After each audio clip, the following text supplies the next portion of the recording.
You know, many would contend 100 years old and still working in any job. It's pretty incredible. But a 100-year-old still farming? It's happening about an hour south of the Twin Cities in a town appropriately named Farmington. And as Sammy Selena finds out, the centenarian farmer is cultivating far more than crops. Based on how fast Glen Dubbels drives his ATV through his Farmington farm, He's too fast. Yeah, I have to tell him to slow down. you wouldn't be able to tell that in recent years he has slowed down. He seems like he listens. And that's to his wife, Joanne's relief. From there on, I'm not real sure. He and his family has farmed this land for about 70 years. Yeah, all my ancestors were farmers. And if you reap what you sow, Oh, the thirsty boy arrives. today is a testament Just a minute. Your hearing aid. to his successful harvest, not only of crops, I didn't expect all these people. but in life. I'm going to celebrate my 100th birthday, which is today. His church, Bethel's Rock, threw him a huge party. Oh, you got my army uniform there. Generations of family members Your great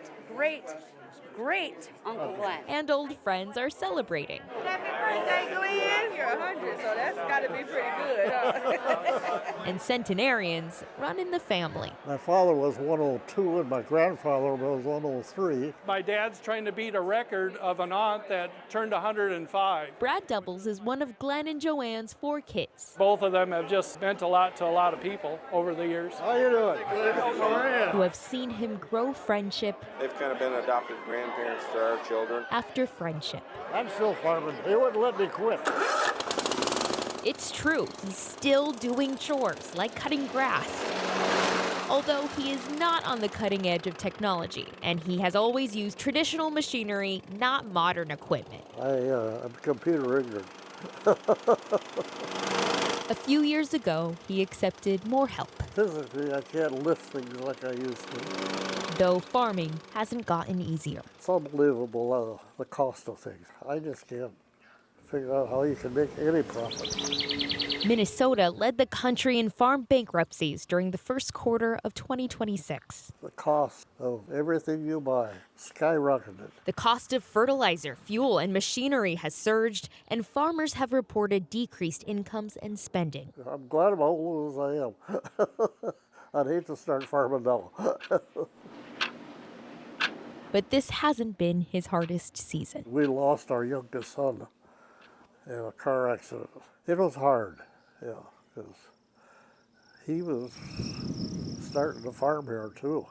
He was helping me with all the farm work, and when I lost him, there was nobody else to take over. They leaned on their faith and their community. Came out here right away and just helped us through. It's the Lord that's helped us through this time. Congratulations. This is a big day for you. Yeah. It's a big day for all of us. We love you. On his birthday, he was honored with House proclamations, a letter from the president. The Lord has been so good to bring us so many friends. But his favorite gifts Hi. Oh. didn't come with a bow. Hi, Violet. I just want to thank you because you've been good friends for years and years and years. He cultivated this community. Now, he's reaping the harvest. Sammy Selena, KARE 11 News.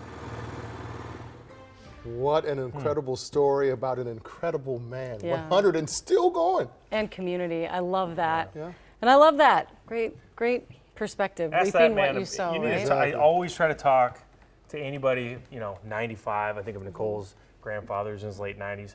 You ask them about hard work, Yeah. and what it means, and it's just a different era. Yeah. So that man's a legend. Yeah. Happy birthday. Yeah.